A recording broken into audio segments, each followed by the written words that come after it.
Hi దోస్తులు అందరికీ నమస్తే. అందరు ఎట్లున్నారో మంచిగా ఉన్నారా? నేను ఈరోజు అల్లం పేస్ట్ పడుతున్నా అండి. అల్లం పేస్ట్ అయిపోయింది. మాకు అల్లము మంచిగా శుభ్రంగా కడుక్కొని పొట్టు తీసుకొని నీడలో ఒక రోజంతా ఆరబెట్టుకోవాలండి. తడి ఉండకుండా చూసుకోవాలి అల్లం, లేకపోతే తొందరగా ఖరాబ్ అయిపోతుంది. అలాగే ఎల్లిపాయలు కూడా మంచిగా పొట్టు తీసుకొని ఉంచుకోవాలి. అల్లము ఎల్లిపాయలు సేమ్ క్వాంటిటీలో తీసుకొని ఇప్పుడు ఇవి రెండు మిక్సీ చేసుకొని పేస్ట్ లాగా పట్టుకుందాం.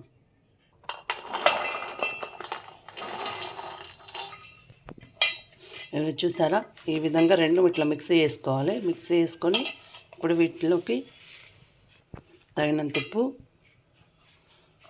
పసుపు, నిమ్మకాయ ఇప్పుడు ఇవి వేసుకుంటా అల్లం పేస్ట్ పట్టుకుందాం. ఒక మిక్సీ గిన్నె తీసుకున్నా అండి. దాంట్లో ఇప్పుడు ఈ ఎల్లిపాయలు అల్లం ముక్కలు వేసుకొని మిక్సీ పెట్టుకుందాం. పసుపు, ఉప్పు చూసారా, ఇట్లా మెత్తగా పేస్ట్ పట్టుకోవాలండి. ఇప్పుడు దీన్ని ఒక గిన్నెలోకి వేసుకుందాం. ఎంత మంచిగా పేస్ట్ అయింది చూసారా. మిగతా ఎల్లిపాయలు అల్లం కూడా అట్లనే పేస్ట్ లాగా పట్టుకుందాం. చూసిరా ఎంత మెత్తగా మంచిగా పేస్ట్లా పట్టుకున్నామో. ఇప్పుడు ఇందులో ఒక నిమ్మ చెక్క పిండుదాం. మంచిగా గింజలు తీసేసిన నిమ్మ చెక్క పిండుదాం. ఇట్లా పిండుకుంటే అల్లం ఎన్ని రోజులైనా నిల్వ ఉంటుంది. ఇప్పుడు ఒకసారి అంతా మిక్సీ వేసుకుందాం మంచిగా, ఎందుకంటే నిమ్మరసం పిండినాం కదా, అంతా మంచిగా మిక్సీ వేసుకుంటే మంచిగా ఉంటుంది. ఇప్పుడు ఇట్లా మిక్సీ వేసుకున్న అల్లం చల్లారిందండి. ఇట్లాంటి ప్లాస్టిక్ డబ్బాలో మాత్రమే వేసుకోవాలి, ఎందుకంటే స్టీల్ డబ్బాలలో వేసుకుంటే అల్లం పేస్ట్ ఖరాబ్ అయిపోతుంది. అందుకే ప్లాస్టిక్ డబ్బాలలో మాత్రమే వేసుకోవాలి. ఫ్రిడ్జ్లో పెట్టకుండా ఎన్ని రోజులైనా నిల్వ ఉంటుందండి. మేము ఇట్లనే తయారు చేసుకుంటాం, అల్లం వెల్లుల్లి పేస్ట్ అయినా మసాలాలైనా. అలాగే నేను ఈరోజు మాకు మసాలా పొడి కూడా అయిపోయింది, అవి కూడా చూపిస్తాను. ఇది వేయించిన ధనియాల పొడి అండి.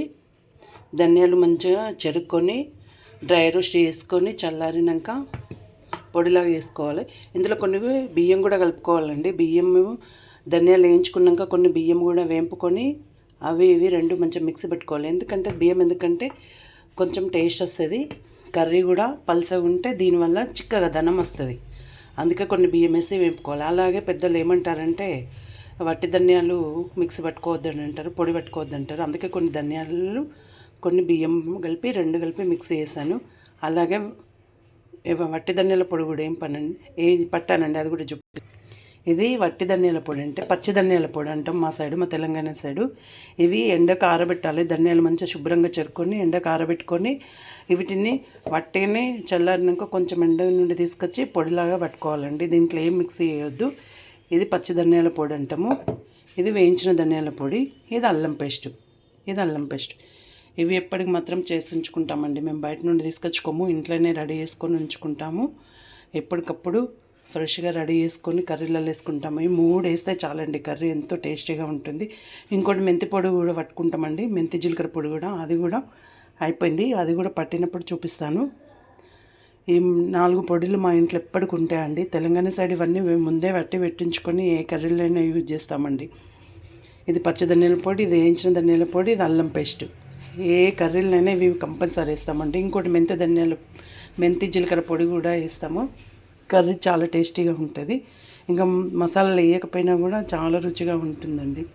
మా తెలంగాణ సైడ్ అన్నీ ఇట్లానే వేసుకుంటాం, బయట నుండి ఏం తీసుకురాము, అన్నీ ఇంట్లోనే ప్రిపేర్ చేసుకుంటాము. ఈ వీడియో కనుక నచ్చినట్లయితే లైక్ చేయండి, షేర్ చేయండి, మన ఛానల్ని సబ్స్క్రైబ్ చేసుకోండి. ఈ వీడియో ఇంతవరకు చూసినందుకు ధన్యవాదాలు.